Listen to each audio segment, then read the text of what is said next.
Ah oui, mais je suis très favorable à ce qu'on réinjecte de l'investissement en France. Et je veux dire, je suis heureux qu'il y ait une conversion d'Emmanuel Macron, parce qu'il faut se souvenir quand même que Emmanuel Macron est l'homme qui a liquidé l'industrie en partie dans ce pays, autour de Alstom, autour de Technip, autour de Alcatel, qui ont été vendus tantôt aux Finlandais, tantôt aux Américains. Mais même que dans la durée, quelle est la cause de la désertion de l'industrie en France? Vous savez, c'est un thème sur lequel moi je me bagarre depuis des dizaines d'années.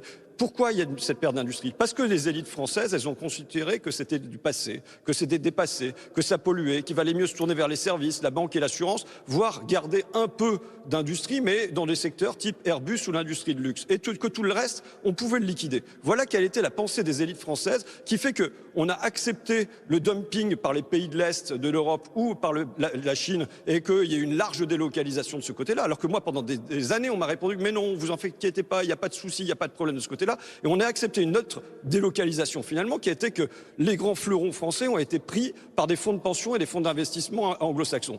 Là, dans le Financial Times, Emmanuel Macron dit « Nous avons cessé d'être naïfs ». Tant mieux qu'il ait cessé d'être naïf, mais il faut voir les dégâts qui ont été produits par lui, par son élite pendant 40 ans. Donc qu'ils reviennent là-dessus, c'est une bonne nouvelle. Mais en revanche, la manière dont il le fait ne va pas résoudre le problème.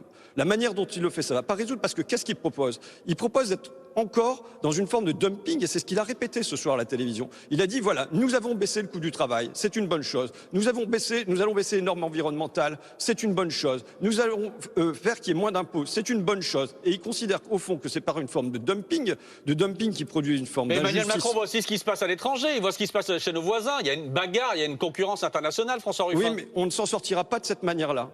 Et justement, ça, c'est la manière de penser qui dure depuis 40 ans. Emmanuel Macron feint de vouloir réindustrialiser, mais c'est encore avec les mêmes outils. Et donc, il n'y parviendra pas. Il n'y parviendra pas, nous n'y parviendrons pas, si en parallèle à une politique industrielle, nous n'avons pas une politique commerciale.